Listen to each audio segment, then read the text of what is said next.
नमस्कार, मैं हूं श्वेता झा। आप देख रहे हैं गुड न्यूज टुडे। गणतंत्र दिवस के मौके पर भारतीय सेना का शौर्य पूरी दुनिया ने देखा।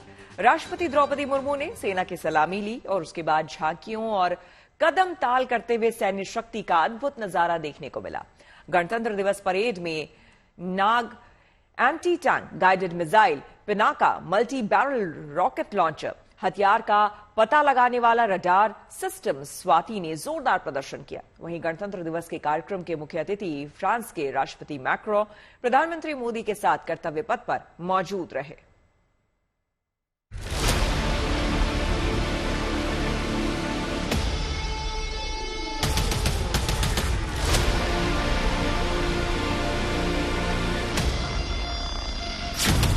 नाग मिसाइल कैरियर अतिरिक्त पहियों वाला एक दुश्मन के टैंकों, हेलीकॉप्टरों, बख्तरबंद गाड़ियों को चुटकी में उड़ा देने वाली नाग मिसाइल ने जब कर्तव्य पथ पर गणतंत्र दिवस की परेड में अपना दमखम दिखाया तो हर भारतीय का मस्तक गर्व से ऊंचा उठ गया। रेडी टू फायर मोड में रहती हैं और 6 स्टोरेज में।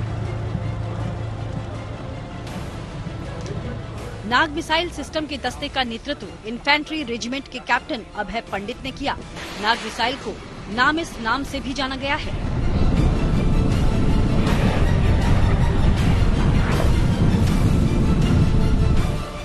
ये एक विध्वंसक टैंक है जिसे डीआरडीओ ने बनाया है। इसका आदर्श वाक्य 17 मैक हर मैदान फतेह है। एक विस्तारित लाइसेंस लेवल PMT-2 है जिसे भारत में सारथ नाम दिया गया। देश में पाए जाने वाले कोबरा सांप के नाम पर इस मिसाइल का नाम रखा गया है। सिर्फ नाम ही नहीं बल्कि इसका वार भी कोबरा जैसा है। नाग मिसाइल का एक बार दुश्मन के खेमे में खलबली मचाने के लिए काफी है।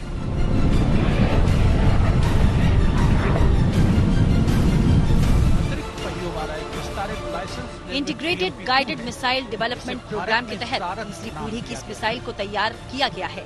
ये 5 तरह के वेरिएंट्स में आती है और हर मौसम में तैनात की जा सकती है, जिसमें 6 रेडी टू फायर मोड में रहती हैं। नाग मिसाइल के अलग अलग वेरिएंट्स की रेंज 500 मीटर से 20 किलोमीटर तक है। इसका guidance system fire and forget है, मतलब एक बार दाग दिया तो टैंक को तबाह कर ही दम लेगी। दिन हो या रात किसी भी मौसम में नाग मिसाइल को फायर किया जा सकता है। नाग में advanced passive missile homing guidance system लगा है। नामिका में कुल 12 मिसाइलें हैं। 6 रेडी मोड में रहती हैं, जबकि 6 स्टोरेज में। नाग मिसाइल 230 मीटर प्रति सेकंड यानी 828 किलोमीटर प्रति घंटा की रफ्तार से अपने टारगेट को हिट कर सकती हैं। नाग एंटी टैंक मिसाइल का वजन करीब 45 किलोग्राम है। ये 6 फीट 1 इंच लंबी है और इसका व्यास 7.9 इंच है। इसमें 8 किलो विस्फोटक लगाकर इसे बेहतरीन मारक मिसाइल बनाया जा सकता है। इसे ध्रुवास्त्र या हेलेना भी कहते हैं। ये मिसाइल 230 मीटर प्रति सेकंड की स्पीड से चलती है। तीसरी पीढ़ी की दागो और भूल जाओ टैंक रोधी मिसाइल है, जिसे हेलीकॉप्टर टैंक, BMP या किसी भी आर्म्ड व्हीकल पर तैनात किया जा सकता है।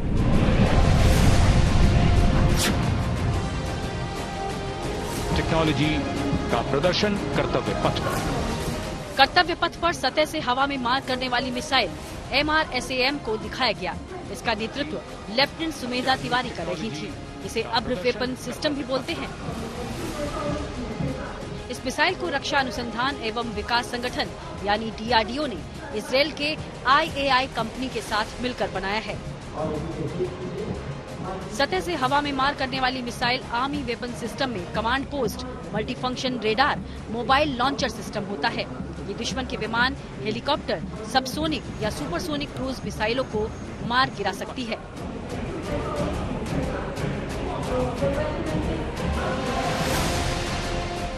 इसकी लंबाई 4.5 मीटर और व्यास 0.45 मीटर होता है। इस मिसाइल पर 60 किलोग्राम वॉरहेड यानी हथियार लोड किया जा सकता है। ये 2 स्टेज की मिसाइल है जो लॉन्च होने के बाद धुआं कम छोड़ती है। एक बार लॉन्च होने के बाद MRSAM आसमान में सीधे 16 किलोमीटर तक टारगेट को गिरा सकती है। वैसे इसकी रेंज आधा किलोमीटर से लेकर 100 किलोमीटर तक है, यानी इस रेंज में आने वाले दुश्मन यान, विमान, ड्रोन या मिसाइल को नेस्तनाबूद कर सकती है। इसकी स्पीड 680 मीटर प्रति सेकंड यानी 2448 किलोमीटर प्रति घंटा है और MRSAM मिसाइल की स्पीड भी इसे बेहद घातक बनाती है। We have the Pinaka गणतंत्र दिवस पर कर्तव्य पथ पर रॉकेट रेजिमेंट ने पिनाका रॉकेट सिस्टम दिखाया। इसे दुनिया के सबसे खतरनाक रॉकेट सिस्टम में गिना जाता है। इसका नेतृत्व लेफ्टिनेंट प्रियंका सेवड़ा कर रही थी। Pinaka multiple launchers rocket system है और ये पूरी तरह से स्वदेशी है। यही नहीं, ये पूरी तरह से स्वचालित है, यानी ऑटोमेटिक। इसका आदर्श वाक्य है, सर्वत्र इज्जत ओ इकबाल, हर जगह सम्मान और प्रतिष्ठा। Offensive operations of the artillery. Sarvatra Izzat o Iqbal, their motto, everywhere with honor and glory received. Her launcher में 214 मिलीमीटर के 12 रॉकेट होते हैं। पिनाका रॉकेट्स की गति ही इसे सबसे ज्यादा खतरनाक बनाती है। इसकी स्पीड 5,757 किलोमीटर प्रति घंटा है, यानी 1 सेकंड में 1.61 किलोमीटर की गति से हमला करता है।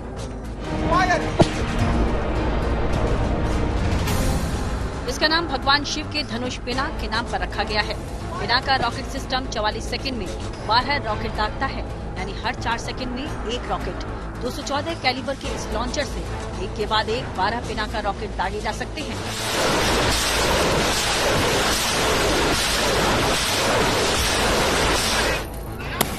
इसकी रेंज 60 किलोमीटर के नजदीकी टारगेट से लेकर 90 किलोमीटर दूर बैठे दुश्मन को नेस्तनाबूद कर सकता है। This friend, the president of France. इस बार गणतंत्र समारोह के मुख्य अतिथि फ्रांस के राष्ट्रपति इमैनुअल मैक्रों थे।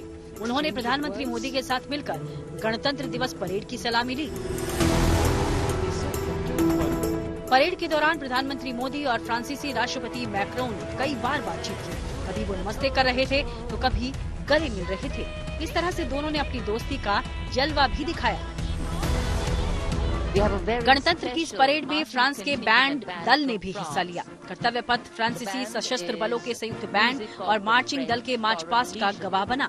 30 सदस्यीय बैंड दल का नेतृत्व कैप्टन खुर्दा ने किया। The French Foreign Legion Music Band led by Captain Khurda, comprising. और इसके बाद 90 सदस्यीय मार्चिंग आया, जिसका नेतृत्व कैप्टन नोएल ने किया। फ्रांस के बैंड दल ने वहां मौजूद दर्शकों का मन मोह लिया। And close behind them, we have the 2nd Foreign Infantry Regiment. यानी अब भारत और फ्रांस के बीच रणनीतिक दोस्ती ही नहीं है, बल्कि वो एक दूसरे के सैन्य सहयोगी भी हैं। प्रधानमंत्री मोदी और फ्रांस के राष्ट्रपति मैक्रों की जुगलबंदी ने गणतंत्र दिवस समारोह को और भी यादगार बना दिया। दोनों ने ही अपनी दोस्ती को एक बार फिर दुनिया को दिखाया। Bureau report, good news today. गणतंत्र दिवस परेड में भारत ने दुनिया को आसमानी ताकत दिखाई। कर्तव्य पथ के आसमान से फ्लाई पास्ट करते हुए जब भारत के लड़ाकू विमान गुजरे तो सभी की धड़कनें थम सी गई। जिस वक्त सेना के लड़ाकू विमान और हेलीकॉप्टर आसमान का सीना चीर रहे थे, उस वक्त पूरी दुनिया कर्तव्य पथ से भारत के दम को देख रही थी।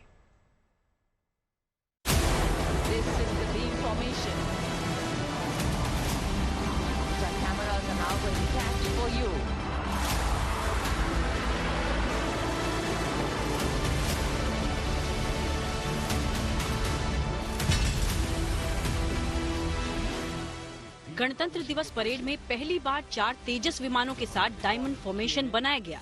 ये कॉकपिट से किस तरह दिखता है आकाश और ये फॉर्मेशन। ये दुनिया का इकलौता ऐसा फाइटर जेट है जिसे दुनिया भर के रेडार आसानी से पकड़ नहीं पाते। इसकी कॉम्बैट रेंज 500 किलोमीटर है, यानी हथियारों से लैस होकर दुश्मन के इलाके में जाकर हमला करके वापस आना। स्क्वाड लीडर अमित कुमार यादव और विंग कमांडर अक्षय अरुण महाले की कमान में। फिलहाल तेजस फाइटर जेट के 2 स्क्वाड्रन हैं। एक का नाम फ्लाइंग डैगर्स और दूसरे का flying bullets. This is the beam formation. Tejas fighter jet का आकार छोटा है, इसलिए इस वक्त दुनिया का कोई भी रेडार सिस्टम इसे फाइटर जेट की श्रेणी में रखता ही नहीं। इसलिए ये दुश्मन की रेडार में पकड़ नहीं आएगा, यानी हमला करना आसान है। तेजस फाइटर जेट की लंबाई 43.4 फीट, ऊंचाई 14.5 फीट और विंग स्पैन 26.11 फीट है।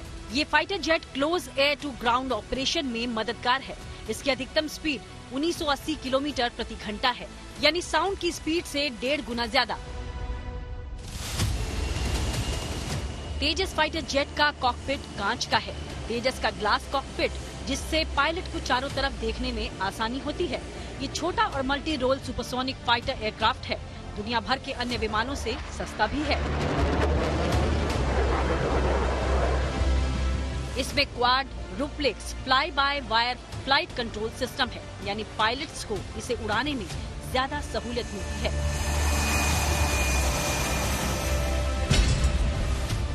इसमें 8 हार्ड पॉइंट्स हैं, यानी 8 अलग तरह के हथियार लगाए जा सकते हैं। इसमें S-8 रॉकेट्स के पॉड्स लगा सकते हैं। हवा से हवा में मार करने वाली मिसाइल्स लगी हैं। इसके अलावा हवा से सतह पर मार करने वाली मिसाइल्स भी लगी हैं। अभी इसमें एंटी रेडिएशन मिसाइल रुद्रम को लगाया जाएगा, यानी इसमें ऐसे हथियार हैं कि तेजस हमला करे तो दुश्मन की हालत पस्त होनी तय है। वहीं अगर बम की बात करें तो इसमें 4 तरह के बम भी लगाए जा सकते हैं। भारतीय वायुसेना को 180 तेजस फाइटर जेट्स की जरूरत है। इंडियन एयरफोर्स ने मार्क 1A से पहले 123 तेजस फाइटर जेट मांगे थे, जिसमें से करीब 30 जेट्स की डिलीवरी हो चुकी है। इसके बाद बाकी 83 फाइटर जेट्स तेजस मार्क 1A होंगे, जो 2024 से 2028 के बीच मिलेंगे। बता दें, America, France, Germany, England, Brazil, दक्षिण कोरिया, रूस, चीन, इटली और रोमानिया के पास भी हल्के फाइटर जेट्स की फ्लीट है।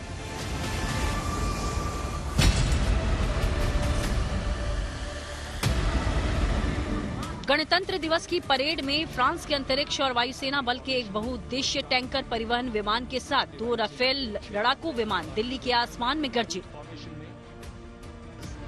जब फ्रांस के 95 जवानों ने कर्तव्य पथ पर मार्च में भाग लिया, तब राफेल विमानों ने आसमान में उड़ान भरी। इससे पहले 2016 में फ्रांस के सैनिक भारत के इस भव्य समारोह में भाग लेने वाली पहली विदेशी सैन्य टुकड़ी के तौर पर शामिल हुए थे। इनके अलावा MiG-29, Apache, Dakota, Sukhoi 30, Jaguar और त्रिशूल ने भी आसमान में करतब दिखाए।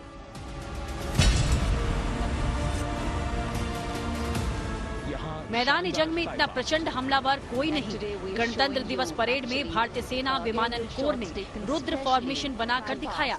इसमें एक प्रचंड हेलीकॉप्टर और 3 रुद्र हेलीकॉप्टर थे। इन्हें lieutenant colonel Ranveer Grewal, major Rupesh Lamba, lieutenant colonel Ravi Bhatt और कर्नल निशांत पांडे उड़ा रहे थे। लाइट कॉम्बैट हेलीकॉप्टर का इस्तेमाल वहां किया जाता है जहां पर फाइटर जेट्स की जरूरत नहीं होती। भारत में बना लाइट कॉम्बैट हेलीकॉप्टर दुनिया का इकलौता अपनी कैटेगरी का सर्वश्रेष्ठ हेलीकॉप्टर है। ये अत्यधिक ऊंचाई वाले इलाकों से लैंडिंग और टेक ऑफ कर सकता है। 15.5 फीट ऊंचे लाइट कॉम्बैट हेलीकॉप्टर यानी LCH की लंबाई 51.1 फीट है। इसे 2 पायलट मिलकर उड़ाते हैं। 550 किलोमीटर की कॉम्बैट रेंज में यह अधिकतम 268 किलोमीटर प्रति घंटा की गति से उड़ता है और ये लगातार 3.25 घंटे उड़ान भर सकता है। लाइट कॉम्बैट हेलीकॉप्टर 16,400 फीट की ऊंचाई तक जा सकता है। लाइट कॉम्बैट हेलीकॉप्टर की चोंच यानी कॉकपिट के ठीक नीचे 20 mm की तोप है। हेलीकॉप्टर में 4 हार्ड पॉइंट्स हैं, यानी 4 एक जैसे या अलग अलग प्रकार के हथियार लगाए जा सकते हैं।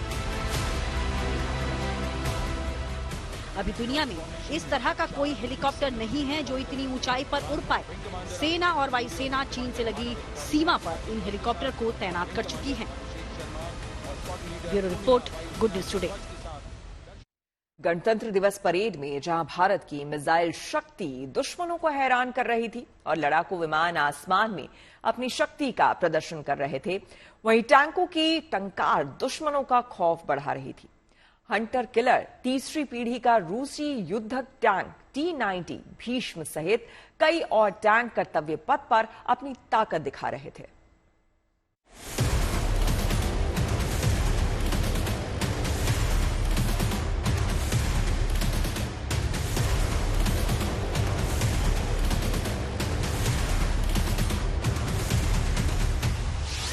टैंक T-90 भीष्म की है।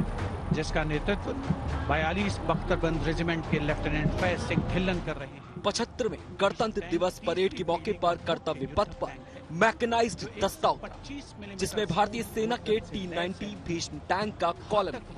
इसका नेतृत्व 42 बख्तरबंद रेजिमेंट के लेफ्टिनेंट फैज सिंह ढिल्लन कर रहे थे। रेजिमेंट का आदर्श वाक्य भीष्म टैंक तीसरी पीढ़ी का मुख्य युद्धक टैंक है। इसमें 125 मिलीमीटर स्मूथ बोर गन लगी है। T-90 हंटर किलर कॉन्सेप्ट पर काम करता है। ये 4 प्रकार के गोला बारूद दाग सकता है। 5 किलोमीटर की दूरी तक बंदूक से मिसाइल दागने की क्षमता भी रखता है। भीष्म टैंक थर्मल इमेजिनिंग दृष्टि की मदद से रात में भी प्रभावी ढंग से दुश्मन को साध कर तबाह कर सकता है। T-90 भीष्म में एक एरा पैनल भी है, जो इस घातक मशीन के कवच को और भी मजबूत बनाता है। 46 टन की ये विशाल मशीन 50 से 60 किलोमीटर प्रति घंटा की रफ्तार से चल सकती है। भीष्म टैंक तीसरी पीढ़ी का मुख्य युद्ध रेजिमेंट का रंग फ्रेंच ग्रे, मैरून और ब्लैक है, जबकि इसका आदर्श वाक्य कर्म शौर्य विजय है। दुश्मन रक्षा करता है देश की सीमाओं की। T-90 टैंक रूस का मुख्य युद्धक टैंक है, जिसे भारत ने अपने हिसाब से बदलकर इसका नाम भीष्म रखा है। भारत ने रूस के साथ डील की है कि वो 2025 तक 1657 भीष्म को ड्यूटी पर तैनात कर देगा। इस टैंक में 3 लोग ही बैठते हैं और इस टैंक पर 43 गोले स्टोर किए जा सकते हैं। इसकी ऑपरेशनल रेंज 550 किलोमीटर है। इस टैंक के रूसी वर्जन का उपयोग कई देशों में किया जा रहा है। इस टैंक ने दागिस्तान के युद्ध, सीरियन नागरिक संघर्ष, डोनाबास में युद्ध, 2020 में हुए नागोर्नो काराबख संघर्ष और इस साल यूक्रेन में हो रहे रूसी घुसपैठ में काफी ज्यादा मदद की है। पीछे है BMP 2x2K। नेतृत्व 23 गार्ड्स के लेफ्टिनेंट शिवम सिंह कर रहे हैं। गणतंत्र दिवस पर कर्तव्य पथ पर BMP 2 बख्तरबंद लड़ाकू वाहनों को भी दिखाया गया। ये किसी भी मौसम और किसी भी तरह की जगह पर दुश्मन को परास्त कर सकता है।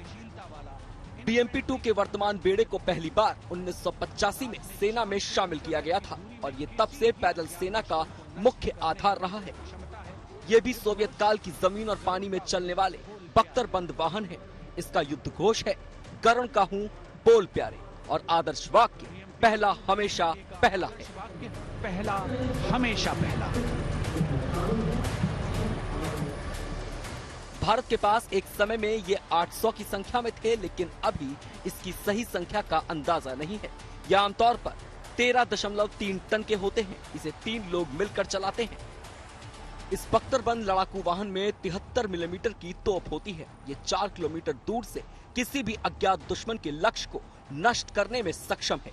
इसके अलावा ATGM और कुछ ऑटोमेटिक तोपें लगी होती हैं। साथ ही 7.62 मिलीमीटर की मशीन गन, जिसकी क्षमता 2000 राउंड की होती है। इनकी रेंज 500 से 600 किलोमीटर होती है। ये रेगिस्तान, पहाड़ी क्षेत्र या किसी भी तरह के युद्ध क्षेत्रों में प्रभावी ढंग से काम करता है। ये हर मौसम में काम करने में सक्षम उभयचर लड़ाकू वाहन होने के नाते कई तरह के युद्धों में शामिल हो सकता है।